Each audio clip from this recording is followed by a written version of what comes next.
I'm going to do something unusual today. I'm going to review a discontinued product. Here is the Team Yankee Motor Rifle Platoon Blister TSU-702.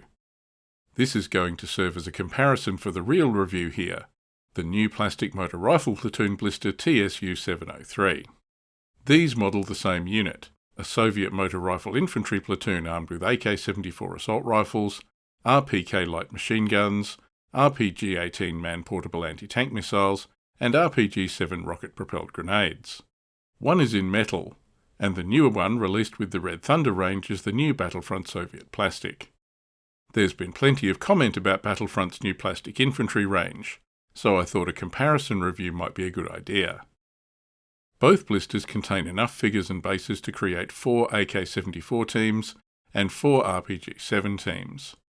The figures include AK-74 riflemen and RPK-74 gunners, grenadiers, RPG gunners, NCOs and officers. The older metal set includes 2 unit cards for BMP-1 and BMP-2 motor rifle companies. The newer plastic blister has 4 unit cards with Air Assault Company and BTR-60 company cards in addition to the 2 BMP cards. These cover all the new motor rifle company options in the Red Thunder Soviet Forces book. The metal figures are loose in the blister.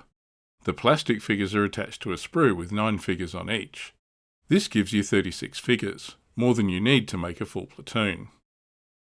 Here are some assembled troops from the metal set. You can take a moment to look at them here. This assembly instruction sheet, which is included in the blister, indicates rifle team bases should have 1 machine gunner with RPK squad automatic weapon, 2 riflemen armed with AK-74s, and a grenadier, a rifleman who has a GP-25 grenade launcher mounted under his rifle. These are mounted on a 4-hole medium base. The kit has figures to make 4 of these. The RPG team should have a rifleman and an RPG gunner mounted on a small base. Again, the blister has enough for 4 teams. Here's a look at the plastic infantry.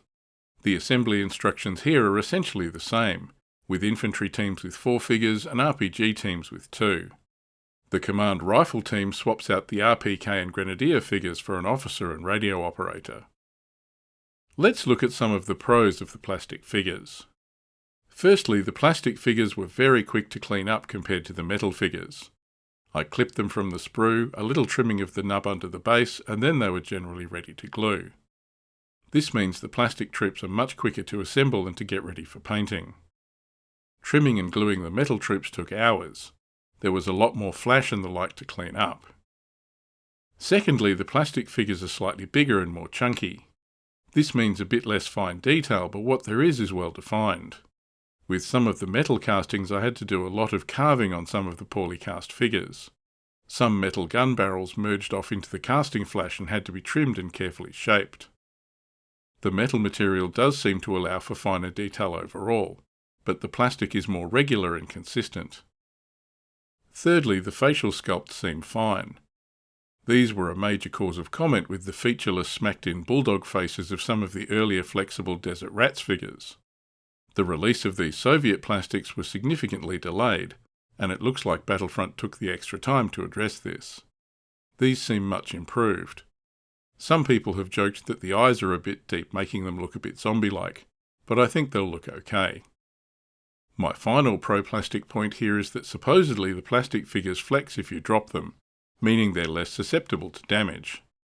As a rule, I don't drop my figures, so I can't attest to this one. So those are the positives. Now let's look at some of the drawbacks of the plastics. Some gun barrels on the plastic figures were a bit bent, and some stayed that way. You're supposed to be able to straighten these in hot water, but in some cases it didn't work for me. Metal has the edge here as it's much easier to straighten up. However, there were only a few plastic figures like this, and there are some spare figures in the blister, so it wasn't a big issue. The second drawback is that some of the sculpts are a bit off. Guns were a bit generically gun-shaped. Some looked more like MP5s than AK-74s. Probably the strangest sculpting issue were the RPG gunners, who looked like they'd been issued onions or garlic to fire at the enemy. These weapon sculpts just didn't catch the RPG grenade shape at all. So those are the pluses and minuses of the new plastic Motor Rifle Platoon figures. I'm not going to declare a winner. This is subjective, and hopefully getting a look at the metal and the plastic figures together will help you make up your own mind. Personally, I quite like the plastics.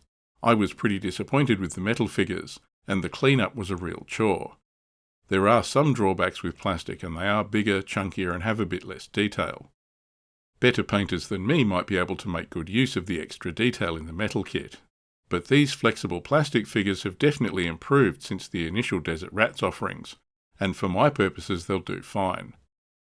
In my upcoming tournament I'll be fielding 1 metal and 1 plastic motor rifle platoon, so I'll let you know how I go. But in the end you'll have your own preference. And if you're not sold on either of these options, keep in mind that the Plastic Soldier Company will be releasing a hard plastic Soviet Cold War infantry box, packed with goodies including missile launchers and enough figures for an entire company. I'll review these when I get hold of them.